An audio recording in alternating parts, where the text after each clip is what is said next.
Hi hello everyone, ಎಲ್ಲರಿಗೂ ನಮಸ್ಕಾರ. Welcome back to my channel dear blogger Lakshmi. ಇವತ್ತು ನಾವು ಹೊಸಕೋಟೆ ಹತ್ರ ಇರೋ ಕಾಟೇರಮ್ಮ ದೇವಸ್ಥಾನಕ್ಕೆ ಬಂದಿದ್ದೀವಿ. ಈ ನಡುವೆ ಈ ದೇವಸ್ಥಾನ ಅಂತೂ ಯಾವುದೇ ಸೋಷಿಯಲ್ ಮೀಡಿಯಾದಲ್ಲಿ ನೋಡಿದ್ರೂ ಕೂಡ ತುಂಬ ಫೇಮಸ್ ಆಗಿದೆ. ಈ ದೇವಸ್ಥಾನದ ಬಗ್ಗೆ ಪೂರ್ತಿ ಮಾಹಿತಿಯನ್ನು ತಿಳಿಸ್ಕೊಡ್ತೀನಿ. ವಿಡಿಯೋನ ಎಲ್ಲೂ ಕೂಡ ಸ್ಕಿಪ್ ಮಾಡದೆ ಫಸ್ಟಿಂದ ಲಾಸ್ಟ್ವರೆಗೂ ನೋಡಿ. ಈ ವಿಡಿಯೋ ಇಷ್ಟ ಆದಲ್ಲಿ ಒಂದು ಲೈಕ್ ಮಾಡಿ, ಶೇರ್ ಮಾಡಿ, ಕಾಮೆಂಟ್ ಮಾಡಿ. ಮತ್ತು ಯಾರೆಲ್ಲ ನಮ್ಮ ಚಾನಲ್ನ ಫಸ್ಟ್ ಟೈಮ್ ನೋಡ್ತಿದ್ದೀರಾ ದಯವಿಟ್ಟು ಸಬ್ಸ್ಕ್ರೈಬ್ ಮಾಡ್ಕೊಂಡು ನೋಡಿ. ಇವಾಗ ಬನ್ನಿ ವಿಡಿಯೋನ ಶುರು ಮಾಡೋಣ.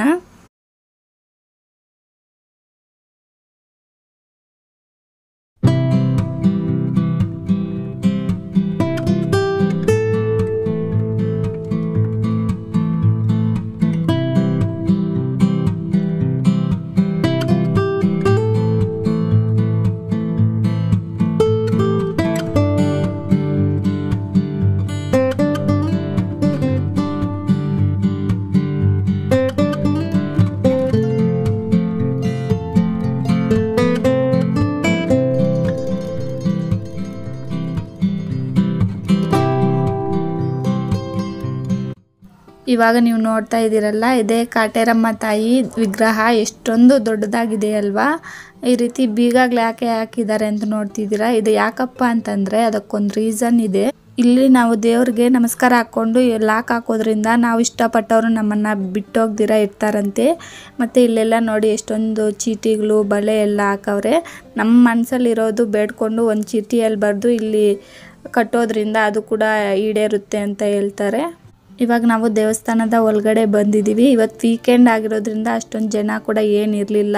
ಆದರೆ ಶುಕ್ರವಾರ ಅಥವಾ ಮಂಗಳವಾರ ಬಂದರೆ ತುಂಬ ಜನ ಇರ್ತಾರೆ. ನಾವು ಫಸ್ಟ್ ವೀಕ್ ಬಂದಾಗ ಎಷ್ಟೊಂದು ಜನ ಅಂದರೆ ಮಧ್ಯಾಹ್ನ ಹೊತ್ತು ಬಂದಿದ್ವು. ಅಸಲು ಕಾಲು ಇಡಕ್ಕೆ ಕೂಡ ಆಗ್ತಿರ್ಲಿಲ್ಲ, ಅಷ್ಟೊಂದು ಬಿಸಿಲು. ಇವಾಗ ದೇವಸ್ಥಾನದ ಒಳಗಡೆ ಇರೋ ದೇವ್ರನ್ನ ನೋಡ್ಕೊಂಡು ಬನ್ನಿ.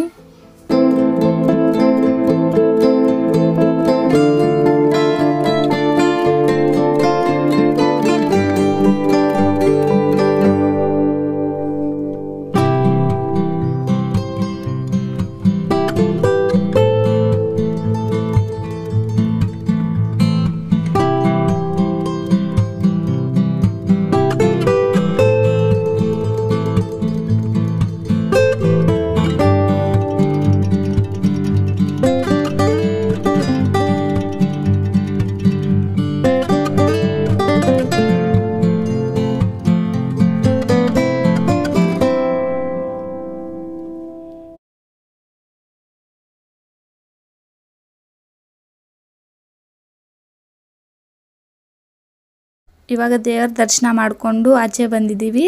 ಈ ಗರ್ಭಗುಡಿ ಹಿಂದೆ ನಾವು ಮನಸ್ಸಲ್ಲಿ ಏನಾದರೂ ಅಂದ್ಕೊಂಡು ಕಾಯಿನ ಅಂಟಿಸಿದ್ರೆ ಅದು ನಿಂತ್ಕೊಂಡ್ರೆ ಆಗುತ್ತೆ, ಇಲ್ಲಾಂದರೆ ಆಗಲ್ವಂತೆ. ಬನ್ನಿ ನೋಡೋಣ.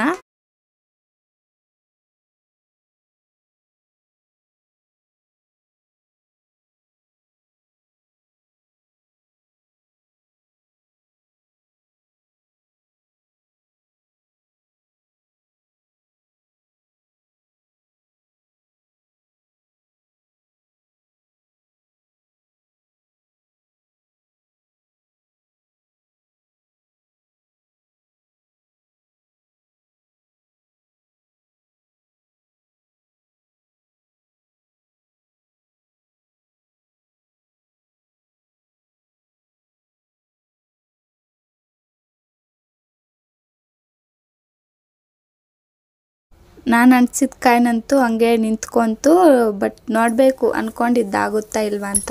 ಈ ಮರಕ್ಕೆ ಇಲ್ಲಿ ತೊಟ್ಲೆಲ್ಲ ಕಟ್ಟಿದಾರಲ್ಲ, ಅಂದರೆ ಮಕ್ಕಳಾಗದೇ ಇರೋರು ಈ ರೀತಿ ಈ ತೊಟ್ಲು ಕಟ್ಟಿದರೆ ಅವ್ರಿಗೆ ಮಕ್ಕಳಾಗುತ್ತೆ ಅನ್ನೋ ನಂಬಿಕೆ. ಅದರಿಂದ ತೊಟ್ಲೆಲ್ಲ ಕಟ್ಟಿದ್ದಾರೆ. ಮತ್ತು ಇಲ್ಲಿ ಬಂದು ನಾವು ಯಾವುದ್ರ ಬಗ್ಗೆ ಕಾಯಿ ಕಟ್ತಾ ಇದ್ದೀವಿ ಅನ್ನೋದನ್ನು ಹೇಳಿದ್ರೆ ಒಂದು ಸ್ಲಿಪ್ ಕೊಡ್ತಾರೆ. ಅದರಲ್ಲಿ ಒಂದು ಮಂತ್ರ ಇರುತ್ತೆ. ಅದನ್ನು ಆ ಚೀಟಿ ತೋರಿಸಿದ್ರೆ ಮತ್ತೆ ಕಾಯಿ ಕೊಡ್ತಾರೆ. ಆ ಮಂತ್ರ ಹೇಳ್ಕೊಂಡು ನಾವು ಆಲದ ಮರ ಸುತ್ತ 9 ವಾರದಲ್ಲಿ 108 ಸುತ್ತು ಸುತ್ತಬೇಕಾಗುತ್ತೆ. ಆವಾಗ ನಮ್ಮ ಮನಸ್ಸಲ್ಲಿರೋ ಬೇಡಿಕೆ ಈಡೇರುತ್ತೆ ಅಂತ ಹೇಳ್ತಾರೆ. ಕೆಲವರು 1 ವಾರಕ್ಕೆ 2 ವಾರಕ್ಕೆ ನಾವು ಅಂದ್ಕೊಂಡಿದ್ದಾಯಿತು ಅಂತ ಕೂಡ ಹೇಳ್ತಿದ್ದಾರೆ. ಆದರೆ ಇಲ್ಲಿ ಒಂದು ತೆಂಗಿನಕಾಯಿಗೆ 300 ರೂಪಾಯಿ ಚಾರ್ಜ್ ಮಾಡ್ತಾರೆ. ಇಲ್ಲೇ ತಗೊಬೇಕು, ಆಚೆಯಿಂದ ಕೂಡ ತರಂಗಿಲ್ಲ. ತುಂಬ ದುಬಾರಿ ಆಯ್ತಲ್ಲ ರೇಟ್ ಅಂತೂ. ಆದರೂ ಕೂಡ ನಾವು ಇಲ್ಲೇ ತೆಂಗಿನಕಾಯಿ ತಗೊಂಡು ಇಲ್ಲಿ ಕಟ್ಟಬೇಕು. ಮತ್ತು ಇಲ್ಲಿ ನಮಗೆ ಯಾವುದೇ ಕೆಟ್ಟ ದೃಷ್ಟಿ ಬಿದ್ದಿದ್ರೂ ಕೂಡ ಆ ದೃಷ್ಟಿನೂ ತೆಗಿತಾರೆ. ಮತ್ತು ಇಲ್ಲಿ ಅಮಾವಾಸ್ಯೆ ಪೌರ್ಣಮಿಗೆ ಮೆಣಸಿನ್ಕಾಯಿ ಹೋಮ ಮಾಡ್ತಾರೆ. ಆದರೆ ಇಲ್ಲಿ ಹೋಮ ಮಾಡಿದ್ರೆ ಒಂದು ಚೂರು ಕೂಡ ಘಾಟ್ ಆಗಲ್ಲ. ನೀವು ಕೂಡ ಕಾಟೇರಮ್ಮ ತಾಯಿ ಮಹಿಮೆ ನೋಡಬೇಕಂದ್ರೆ ಒಂದ್ಸರಿ ಇಲ್ಲಿಗೆ ಭೇಟಿ ನೀಡಿ.